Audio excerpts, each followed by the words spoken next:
Hello guys, আসসালামু আলাইকুম। আমি এখন আছি সৌদি আরব তাইপে। আমার কাছে সৌদি আরবের 5 রিয়াল আছে। দেখা যাক এই 5 রিয়ালে আমাকে সৌদি আরবে কয়টা সিগারেট দেয়। তো গাইস, অলরেডি আমরা চলে আসছি সৌদি আরবের দোকানে, যেটা এদেশে বলে বাখালা। দেখা যাক এই খামসা রিয়াল, সৌদি আরবের 5 রিয়ালকে এদেশে বলে খামসা রিয়াল। দেখা যাক কয়টা সিগারেট দেয়। হ্যালো মুদির, আসসালামু আলাইকুম। কেমন হাল মুদির? তো গাইস, আমি আন্তরিকভাবে দুঃখিত, ভিতরে শটটা নিতে দিচ্ছে না, যার কারণে ওনাকে বলছে যে সমস্যা। যাই হোক, অলরেডি আমরা কিন্তু সিগারেট পেয়ে গেছি। তো এই যে দেখেন, সৌদি আরবে 5 রিয়ালসে 5টা সিগারেট দিচ্ছে, যা আমাদের বাংলার টাকায় একটা সিগারেটের দাম হলো 32 টাকা 40 পয়সা।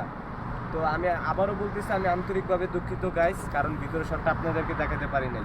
তো সো গাইস, আপনারা সবাই আশা করি ভালো থাকবেন, সুস্থ থাকবেন। ইনশাল্লাহ পরবর্তী একটা ভালো ভিডিও নিয়ে আপনাদেরকে উপহার দিব।